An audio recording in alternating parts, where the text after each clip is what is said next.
हर साल करोड़ों लोग एक ऐसी यात्रा करते हैं जहाँ पे उन्हें पहाड़ों को पार करना पड़ता है, और एक ऐसी यात्रा जहाँ पे माँ के बुलावे के बिना कोई नहीं जा सकता।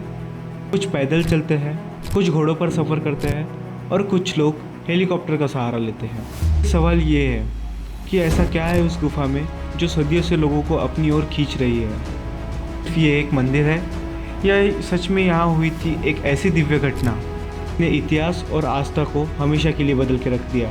और क्या वजह है आज भी श्री माता वैष्णो देवी की यात्रा भैरवनाथ के दर्शन के बिना अधूरी मानी जाती है। आज हम जानेंगे माँ वैष्णो देवी की पूरी कहानी, एक ऐसी कहानी जिसमें है तपस्या, इच्छा, युद्ध और एक ऐसा रहस्य जिसे बहुत कम लोग जानते हैं।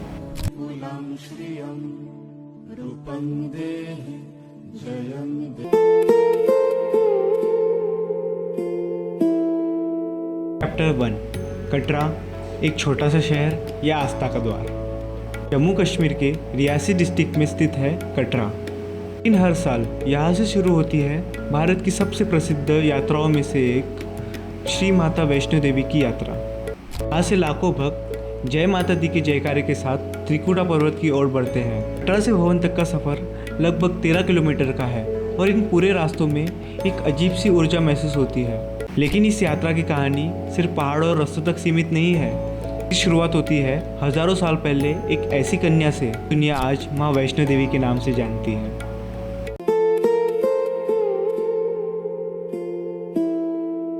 चैप्टर 2, वैष्णो देवी का जन्म। प्राचीन कथाओं के अनुसार धरती पर अधर्म बढ़ने लगा था। तभी 3 महान शक्तियाँ महाकाली, माँ सरस्वती, माँ लक्ष्मी मिलकर एक दिव्य ऊर्जा का एक अंश प्रकट किया, जिसे दिव्य ऊर्जा से जन्म हुआ माँ वैष्णो देवी का।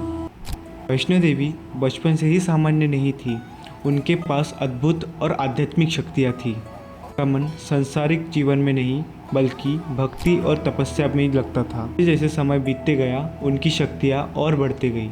है कि वैष्णो देवी ने बचपन से ही अपन विष्णु को अपना आराध्य मान लिया था, एक संकल्प लिया था धर्म की रक्षा का। लेकिन उन्हें नहीं पता था कि उनके जीवन में जल्दी ही प्रवेश होने वाला है ऐसा व्यक्ति जो इस कहानी को हमेशा के लिए बदल देगा। उसका नाम था भैरवनाथ। 3, भैरवनाथ। भैरवनाथ एक तांत्रिक और एक योद्धा था। कहता है कि एक दिन उसने माँ वैष्णो देवी की अपार शक्तियाँ देख ली, तभी से वो उनके पीछे पड़ गया। शुरुआत में उसे लगा कि वैष्णो देवी एक सामान्य कन्या है, लेकिन धीरे धीरे उसे उनकी अद्भुत शक्तियों का एहसास होने लगा। लेकिन फिर भी उसने उनका पीछा करना नहीं छोड़ा। वैष्णो देवी ने उसे कई बार समझाया, लेकिन भैरवनाथ नहीं माना और यहाँ से शुरू हुई एक ऐसी घटना जिसने वैष्णो देवी धाम के इतिहास को जन्म दिया।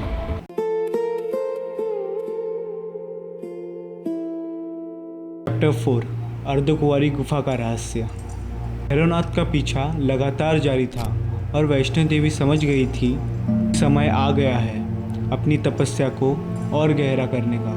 कहता है कि इसी दौरान माँ वैष्णो देवी त्रिकुटा पर्वत के पहाड़ियों में स्थित एक गुफा में पहुंची, जिस गुफा को अर्धकुंवारी के नाम से जानते हैं। कहानियों के अनुसार माँ वैष्णो देवी ने यहाँ पे 9 महीने तक तपस्या की थी, बिल्कुल वैसे ही जैसे एक शिशु माँ के गर्भ में 9 महीने बिताता है। जैसे इस गुफा को गर्भजून भी कहा जाता है। आज भी लाखों श्रद्धालु इस गुफा से होकर ही गुजरते हैं। माना जाता है कि ये सफ़र एक नए जीवन का प्रतीक है। उस समय भैरवनाथ तब भी माँ वैष्णो देवी की तलाश में था, तो धीरे धीरे वो उस गुफा के करीब पहुँच रहा था।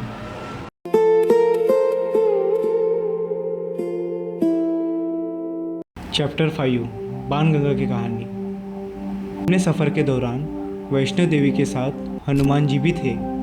लंबी यात्रा के कारण हनुमान जी को प्यास लग गई। तब वैष्णो देवी ने अपना बाण निकाला और धरती पर प्रहार किया।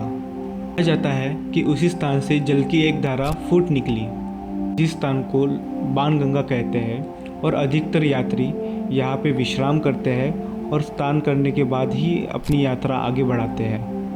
वैष्णो देवी जानती थी कि भैरवनाथ अब बहुत करीब आ चुका है, एक अंतिम टकराव अब दूर नहीं।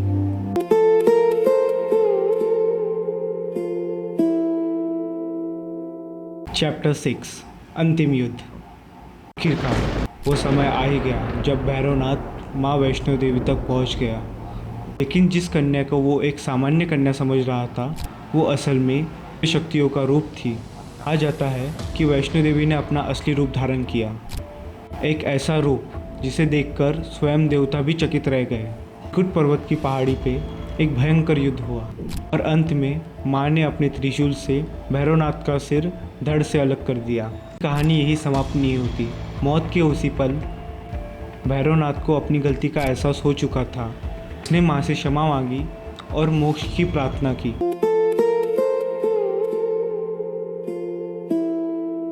चैप्टर 7 भैरवनाथ को मिला वरदान। वैष्णो देवी करुणा की एक मूर्ति मानी जाती है, इसलिए उन्होंने भैरवनाथ को श्राप नहीं दिया बल्कि एक वरदान दिया।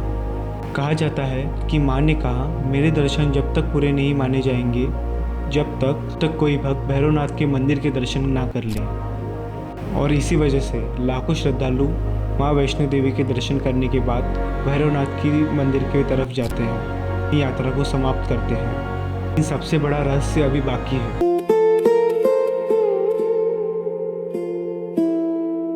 चैप्टर 8 गुफा में स्थित 3 पिंडियाँ। इसके बाद माँ वैष्णो देवी ने त्रिकुट पर्वत की उस पवित्र गुफा में वास किया। कहा जाता है कि उन्होंने वहाँ अपना दिव्य रूप स्थापित किया।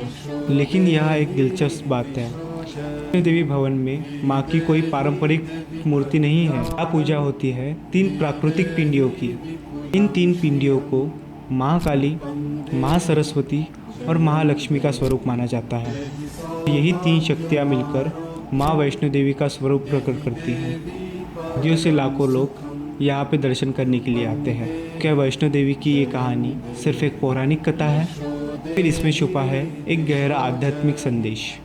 इसका जवाब शायद हर भक्त अलग तरीके से दे। लेकिन एक बात निश्चित है, त्रिकुट पर्वत की पहाड़ियों पे स्थित ये धाम सिर्फ एक मंदिर नहीं, इतिहास और एक विश्वास का एक प्रतीक है।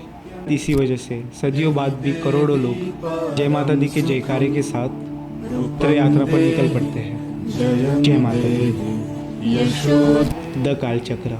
अगर कहानी पसंद आए तो लाइक करना, शेयर करना, सब्सक्राइब करना। मिलते हैं ऐसी नई कहानी के साथ। Thanks for watching. रूपं देहि जयं देहि।